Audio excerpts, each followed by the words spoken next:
What is going on, YouTube people? Neo Cards and Comics here today to break down the ROI off of my last PSA bulk submission. I enjoy these videos because I think it gives you a good look, one, at the real world of, yeah, cool, you see all these cards go off to PSA. Yeah, cool, they all come back. And that's the end of a lot of people's stories. I have sold probably about 90% of this submission. There's a few things I wasn't planning on selling. So I figured it would be a good time to kind of hop in, kind of roll through what I've sold, what it kind of sold for. We're not going to talk about each individual card, just to kind of give you a feel. Some general thoughts, some lessons learned, some mistakes made, some things I should have doubled down on. And then also, I like to go into what I refer to as the cheat code, because unlike most of the reason why I call this the cheat code is because it's something that only a limited amount of people, I guess, have access to. I like to include in the YouTube revenue that I made off those videos into the equation. So there was 3 videos. There was the submission preview, there was the reveal, and then there was a extra video because of the PSA 6 that I did based off that submission. So we'll get into all that. It'll be a full breakdown. A lot of people, if you go back into the comments on these videos, were like, why are you grading this junk? You enjoy losing money. This guy's a fool. He's going to lose his butt on this submission. He has no idea what he's doing. And you're right. Most of the time, I don't really know what I'm doing. But I figured it would be fun to kind of come back and look at this and break down the numbers. And you could get an idea for, did I or did I not lose money? So with that being said, that's what we're going to talk about today. Let's just go ahead and dive straight into it. So what I have here is just a very simple, a very loose outline of each individual card. It was a 38 card submission. I have every single card listed. I have one column of what it sold for, and then I totaled up all the fees. Now, I did not include cost bases on cards because honestly, this submission was all over the place. A couple of the cards I bought myself.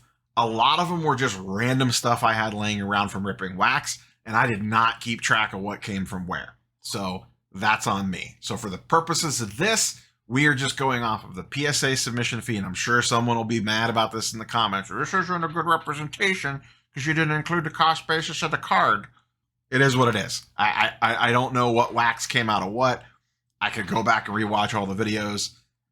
I don't know what to tell you, but we're just going off the grading fee. These cards were laying on my desk. I was either going to sell them raw or grade them. I chose to grade them.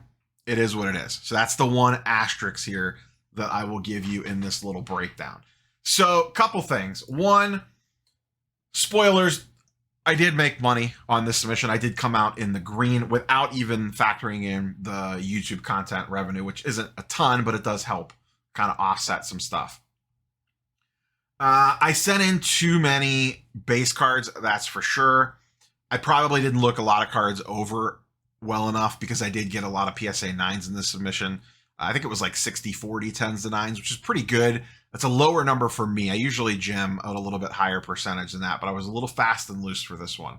But those are the risks that you take. If even the lower end base cards hit a PSA 10, you could still technically profit off of that. You're going to lose on the 9s, and boy, oh boy, did I lose on some 9s. So my biggest takeaway was, even though this submission was air quotes profitable, I could have trimmed a lot of fat off, I guess, for lack of a better term.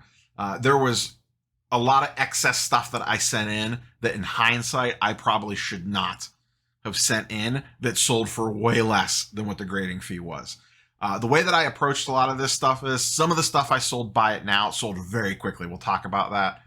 And then towards the end, after about a week, if my stuff sits for more than about a week or so, and it's something that I want to move, and in the case of this stuff, this lower end base stuff, you don't want that sitting around because only more is going to come to market.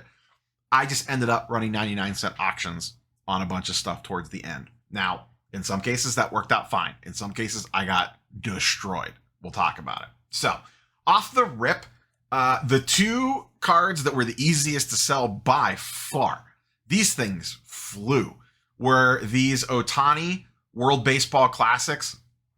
I sent 5 of these in. All 5 got PSA 10s. I wish I would have bought more of these things at the time. This is the one of Ohtani striking out Trout, the Tops Now card. I put these things up for 50 to 60 bucks on eBay, and they just flew. I would sell one, post the next one, and within 12 hours, the next one would sell. Those things just went super fast. The other thing that went super fast were the Ohtani All Aces. Now, I had 4 of these. 2 got 9s, 2 got 10s. The 2 9s, I barely eked out a profit on. And I did, this sold number does factor in selling fees. It's not perfect. I did a quick estimate and cut some off the top, because some of this stuff I sold PayPal goods and services. Some of this stuff I sold on eBay. But this is not the top end number. This is after selling fees and shipping costs, etc. But the Ohtani All Aces, those things went super fast too, regardless of the grade. I had 4 of those, 2 10s, 2 9s. I did keep one of the 10s. We'll talk about what I'm holding on to at the bottom of this. And then, like I said, there's just some random stuff in here. Like this one, I lost $1 on. This one, I lost $6 on. This one in a 10, I probably would have made 10 or 15 bucks on. I mean, that's where these things kind of swing, and that's why you need to look at the aggregate, not the each individual card. It all adds up, the small wins and small losses. You just need the wins to outweigh the losses, and you just need a couple decent ones to hit to take it over the finish line. What really kind of saved this submission were the Ohtani WBC 10s, the All Aces, the Paolo Red Ice went for 160. That was one that I pulled out of a Prism Mega. The Gunner Silver did pretty well. That was the silver foil out of the top super boxes. That was went for 60 bucks.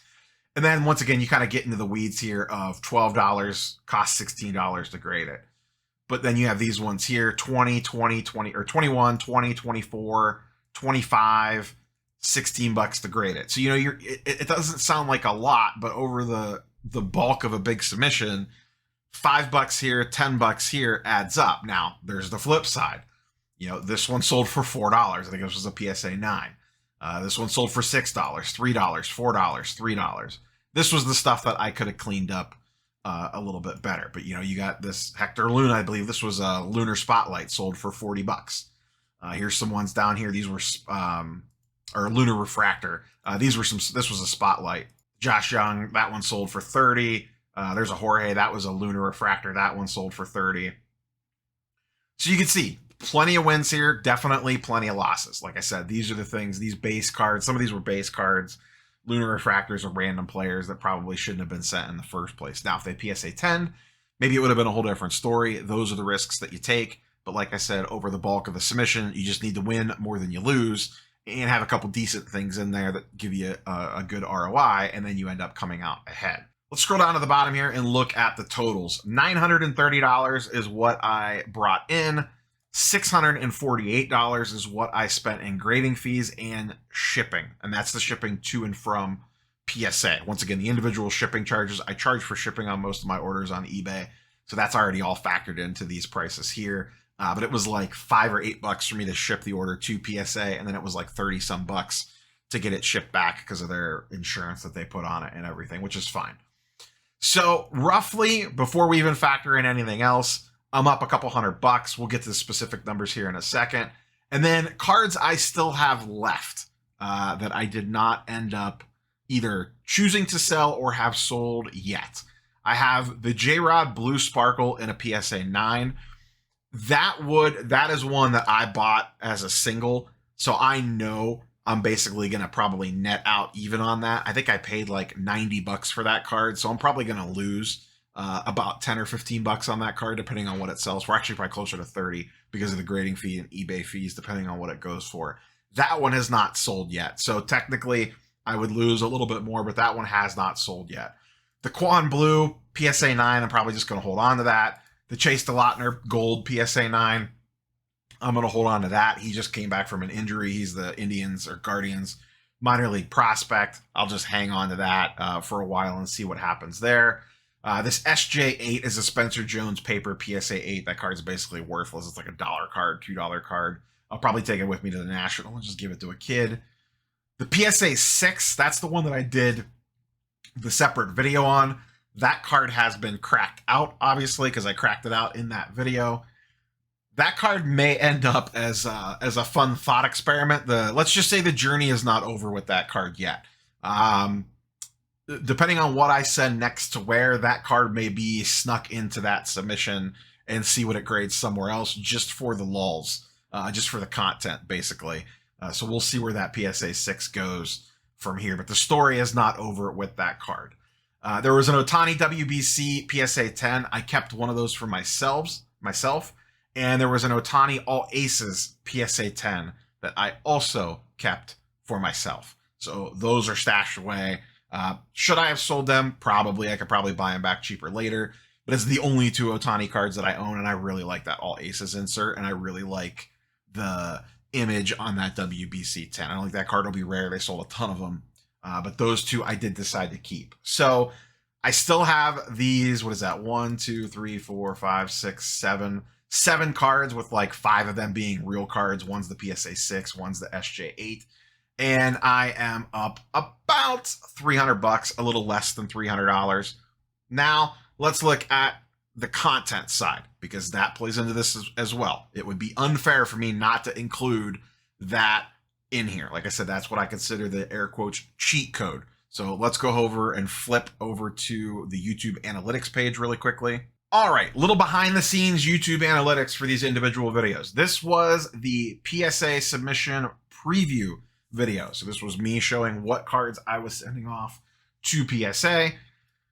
That video got just under 3,000 views, 5 whopping subscribers, made $30 in revenue. So it kind of gives you an idea of what views to revenue equal. That number bounces around quite a bit. It's a weird thing. It is not consistent. It is all over the place.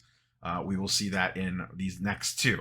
Next one was the reveal video. This one got 3.7K views, so just under 4,000 views, 4 subscribers, and netted out $55. So you can see got, was that 800 more views, but 25 more dollars. Who knows why? The variance of the YouTube algorithm at its finest. So $55 in revenue on that video. Then we have the PSA 6 video. Why did it grade a PSA 6? This one got 4,500 views, netted out just under $50. So this one got, what is that? 800 more views than that video, but made $6 less, give or take. Once again, the weirdness of the YouTube algorithm on each individual videos. The way that it works is just that your rate is set per day, and I have no idea what the factors are that play into what it is. You don't know either. You don't know till the next day exactly what your rate is essentially per view. So that is those 3 totals built in. Now there could be, I don't know yet, there will probably be an additional video on, actually 2 additional videos onto this. One will be this video that you're watching right now. I don't know, let's just say on the low, we'll take the low end. Let's say that video makes about $30. This PSA 6, that's probably going to get graded somewhere else eventually. That will probably be its own video when that card comes back. I probably actually won't do a submission preview video for that. I'll probably sneak that into something. But that one will be a standalone reveal video whenever that comes back, whenever I send it off. I don't know when or if I'm going to send it off yet, but if I do, that will be another video on there. So this is something Ryan from Card Collector 2 talks about all the time.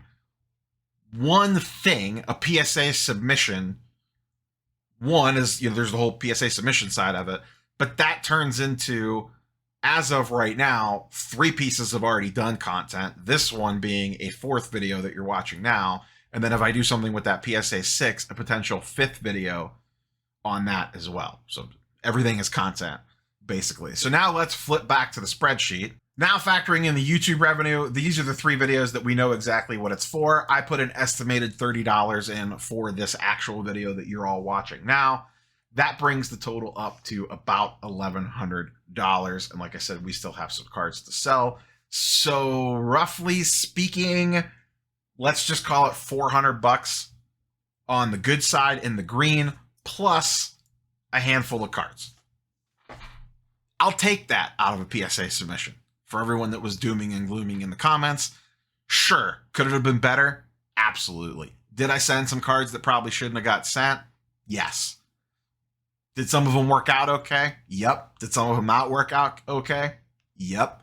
Do I get a cheat code because I get an extra $150 in YouTube ad revenue that helps a little bit on the back end? Yep. But I came out $400-ish ahead in the green. I have a handful of cards left over, some to potentially, take to the national, trade, sell, keep, whatever. Got 4 pieces of content out of it, potentially a 5th. Maybe a 6th, a 7th, and 8th, depending on what happens with that PSA 6. So that's the story. That's the numbers.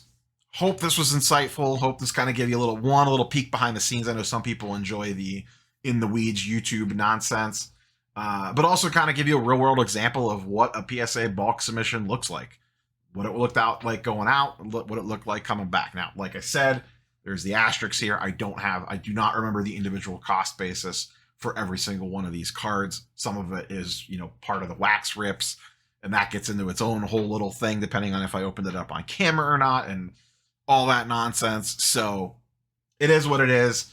It's not a perfect number, but I think it gives you a decent idea of what I was working with. Hope you learned something. Hope you take something out of this one. Catch you boys and girls on the next one. Peace.